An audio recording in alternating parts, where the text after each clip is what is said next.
Hi there, and welcome to This Day in History for June 25th.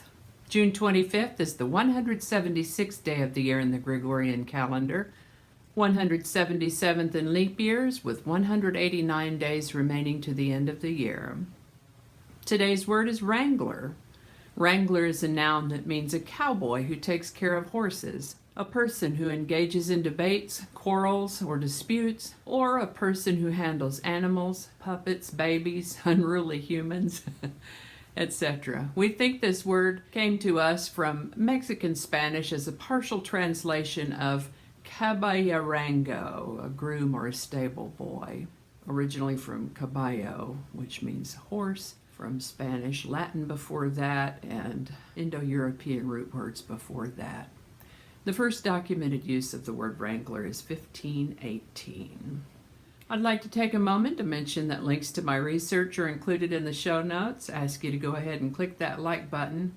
Consider subscribing if you haven't already. Be sure and stay to the end for outtakes. Let me know your thoughts in the comment section. Remember that you can share this video with others, either by a link in your email, messaging, or social media.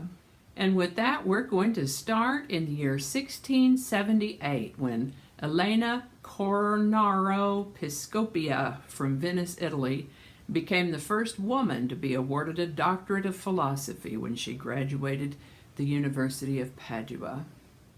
Virginia became the 10th state to ratify the United States Constitution on June 25, 1788. On June 25, 1848, a photograph of the June Days Uprising became the first known instance of photojournalism.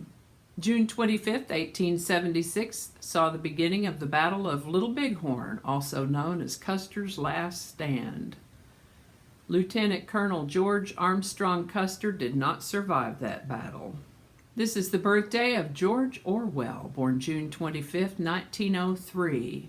He wrote two of the 20th century's best-known novels, Animal Farm and 1984. Set in a totalitarian future, his influential book 1984 coined such phrases as Big Brother is watching you, news speak, and doublethink. He died at the age of 46 from tuberculosis.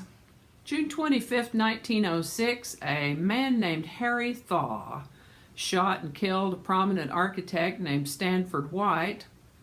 I know that little statement right there doesn't mean anything to anybody if you haven't already heard about it, so I'll tell you. The shooter in this case, Harry Kendall Thaw, was the son of a coal and railroad baron, William Thaw, Sr. of Pittsburgh, Pennsylvania. Harry was, I believe, the youngest of Senior Thaw's 11 children. Harry's mother was unstable and gratuitously cruel, and it seems that Harry picked up some of those qualities as well. Harry Thaw had become obsessed with Stanford White, believing, in a complete lack of self-awareness, that White had blocked Thaw's access to the social elite of New York. Well, he might have, but there was a reason. Neither one of them were the most sterling of men, but on June 25, 1906, in front of hundreds of witnesses, Harry Thaw shot and killed Stanford White. Eventually, he was found not guilty by reason of insanity. On June 25, 1910, the United States Congress passed the Mann Act, which prohibits interstate transport of women or girls for immoral purposes. The ambiguous language would be used to selectively prosecute people for years. On June 25, 1910, Igor Stravinsky's ballet, The Firebird, premiered in Paris, bringing him to prominence as a composer. On June 25, 1947, The Diary of a Young Girl, better known as The Diary of Anne Frank, was published.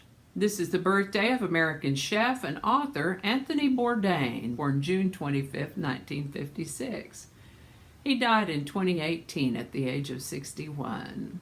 Also the birthday of English comedian, actor, director, producer, and singer Ricky Gervais, born June 25, 1961.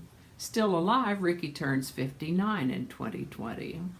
And the birthday of English singer, songwriter, and producer George Michael, born June 25, 1963. He was part of the music duo Wham! George lived to the age of 53.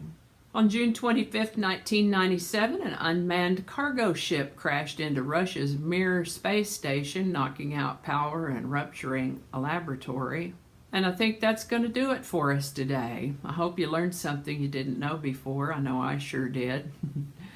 As always, links to my research are included in the show notes. Thanks for watching. Give it a like if you enjoyed this video. Consider subscribing if you haven't already. Feel free to share this. You can do that with a link in your email, messaging, or social media. Check out my other channel, 8 Susquehanna. There's a link to that in the show notes. Thanks again, and I'll see you next time.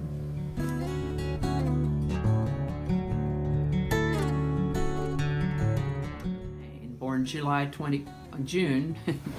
Well, I thought I had a copy of well, I do somewhere. I have a copy of 1984, and I reached over to pull out what I thought it was but this one was two guys fooling around with the moon. It's not quite 1984. I guess the first and favorite one that I saw from him was Cat, mostly featuring cats. Never eat anything bigger than your head. So none of these are 1984. I've got one somewhere, but obviously it's somewhere else. It's in a different bookcase. All right, let's try that again. I've got my tongue wrapped around my eye teeth and I couldn't see what I was saying. We'll start from the beginning. Signed the it's a mouthful. Archaeologist. Yeah, we'll probably leave that part out. I don't know how all that's going to go together, or if it's even going to make it to the video. We'll just see. That's not going to go. Yeah, we're going to cut those out. That'll all be laying on the cutting room floor.